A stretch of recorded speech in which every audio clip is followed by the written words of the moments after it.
La voz y las voces.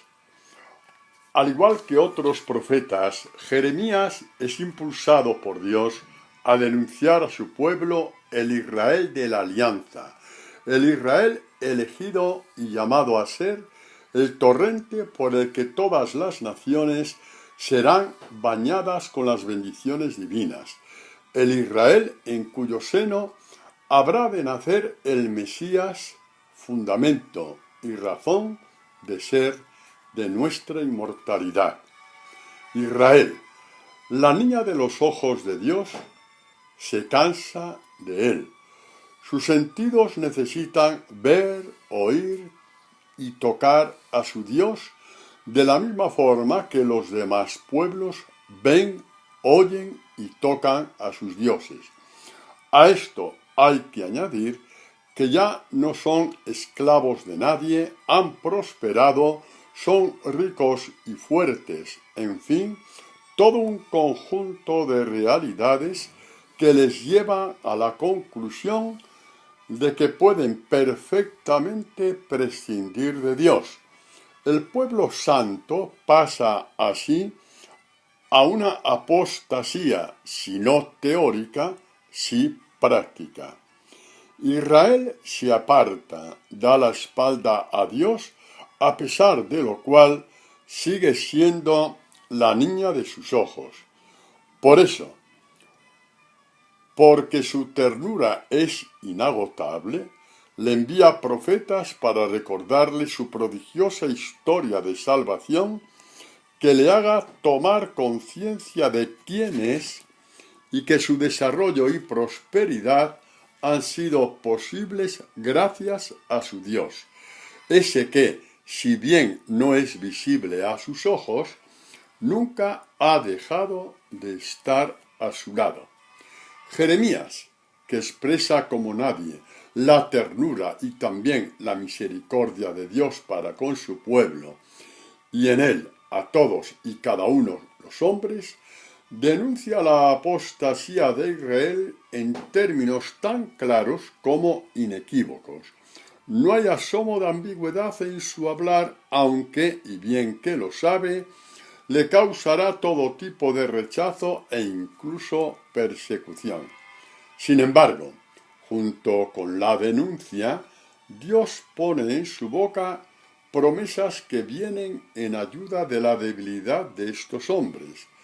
Escuchemos una de ellas profetizada justamente después de haber denunciado la apostasía práctica del pueblo santo.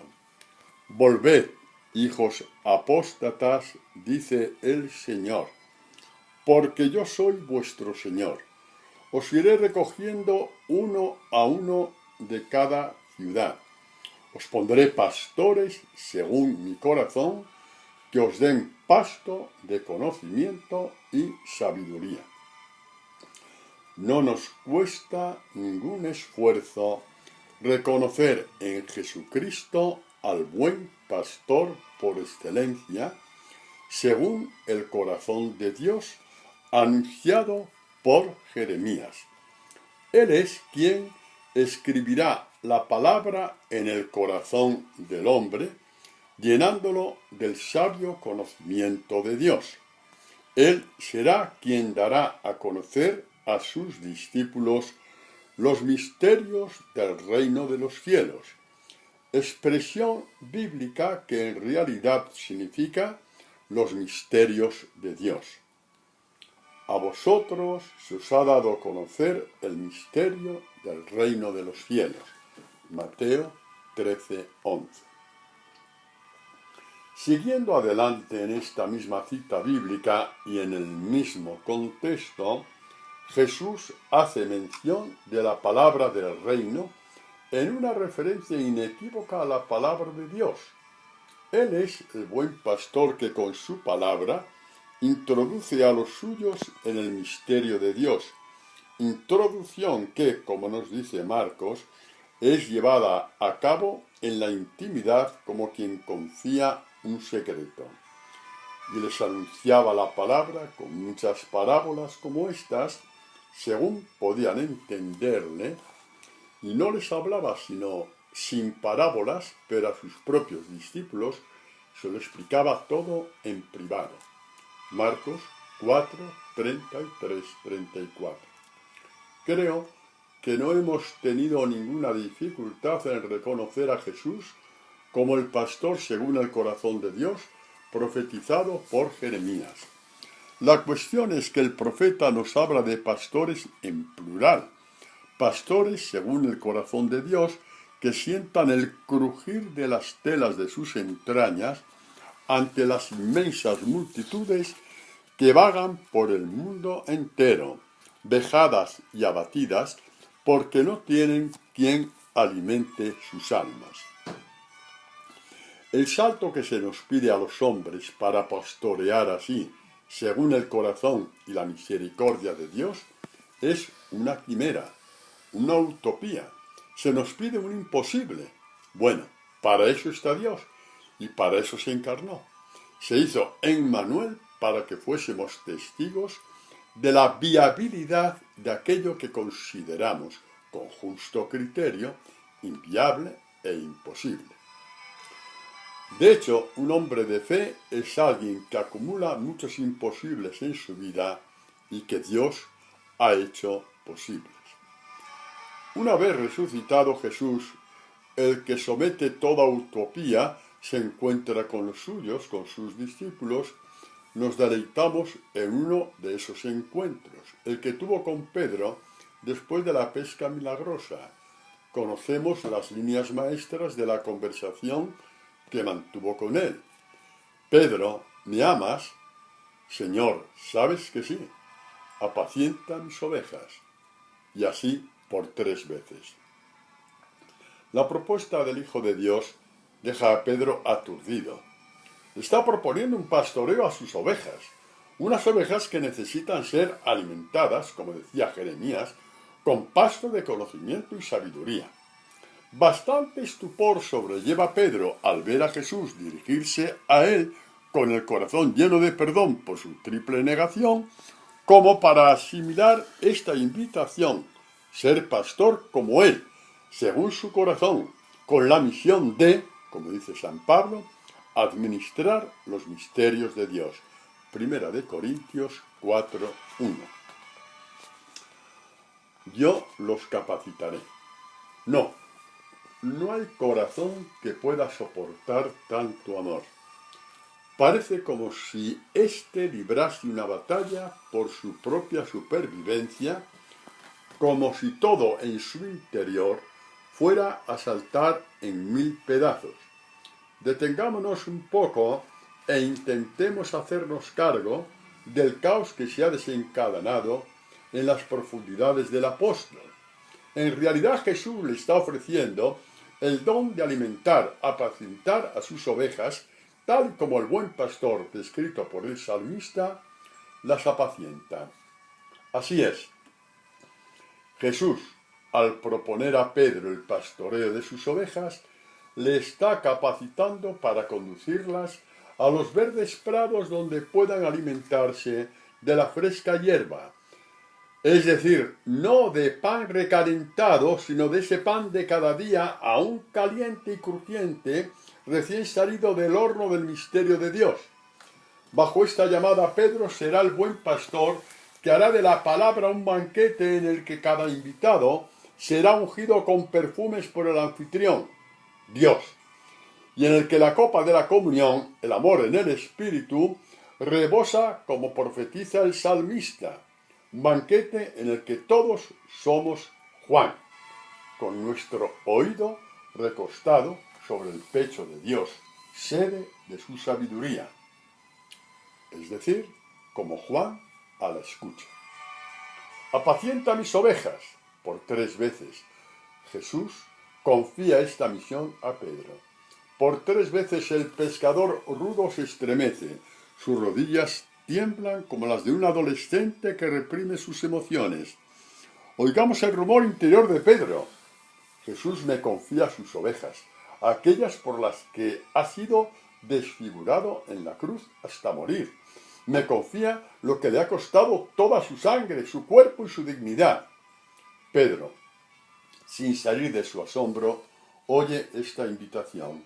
Siente que se dobla como que necesita una fuerza sobrehumana para tenerse en pie.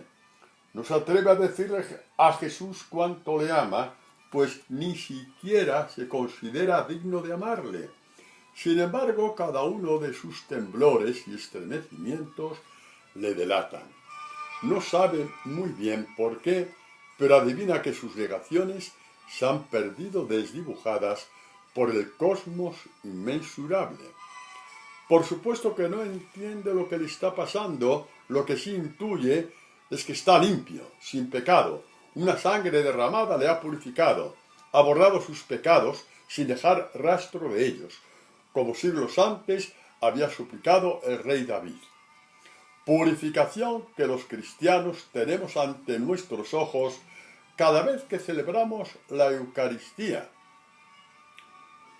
Mateo 26-28, porque esta es mi sangre de la alianza, que es derramada por muchos para el perdón de los pecados. Pedro tiene ante sí al que ha dado la vida por él y le ha hecho nacer de nuevo con su perdón, repitiéndose una y otra vez, ¿me amas? ¿Qué esperas para responder? Quiero que seas mi boca, apacienta mis ovejas, dales mi palabra, mi evangelio. Mis ovejas se distinguen de todas las demás por lo que comen y también ellas distinguen mi voz de la voz de los extraños. Pues bien, tú serás mi voz. Por primera vez a lo largo de este encuentro, Pedro alzó sus ojos y los fijó en el Dios de los dioses, en el Señor de los señores. Por 2 veces, con la cabeza agacha y como avergonzado, apenas había alcanzado a susurrar: Señor, tú sabes que te amo. En esta tercera vez, y como he señalado, se atrevió a levantar su rostro hacia su Señor. No se avergonzó de estar en presencia de su Maestro y Señor, y asiendo fuertemente sus brazos confesó: Señor, sabes que te amo. Aquí me tienes no con mis fuerzas, sino con las tuyas, pues me has rescatado con tu amor. Me has hecho subir desde mis infiernos y por supuesto que te amo. No te lo digo con mis palabras, bien conoce la criada de Caifás el valor que ellas tienen, sino con las tuyas en mi corazón, tu evangelio. Jesús, viéndole ganado para la salvación del mundo, selló definitivamente su propuesta: apacienta mis ovejas. Este tú a tú entre el resucitado y el hombre rescatado marca un punto de inflexión, al tiempo que abre una puerta a la ininterrumpida generación de pastores, según el corazón de Dios, que nunca faltarán en la Iglesia. Pastores que recibirán de su Señor y Maestro el don y la sabiduría para partir el pan de la palabra y darlo como alimento a sus ovejas, cuyas almas viven porque la escuchan. Como dice Dios en Isaías 55:3. Esta misión de los pastores, según el corazón de Dios, tan impresionante como bella, no termina ahí. Sabemos que son pastores porque su Señor les enseña a partir la palabra para darla como alimento a su rebaño. Esto, con ser sublime, es insuficiente. Falta otro paso que también Dios les concede, y es el de enseñar a sus ovejas a partir la palabra por sí mismas. Sólo así alcanzarán la mayoría de edad, es decir, la fe adulta. Apacienta mis ovejas. La propuesta llamada de Jesús continúa recorriendo el mundo entero en busca de pastores que alivien las heridas del hombre sin Dios, del hombre que dio y da muerte a su esperanza, porque su arco existencial empieza y acaba en sí mismo. Apacienta mis ovejas, y hay la voz que resuena insistentemente por el mundo entero. Bienaventurados los que oigan esta llamada y comprendan que su aceptación no es una renuncia, sino una ganancia como escribe Pablo a los Filipenses, capítulo 3, 7, 8.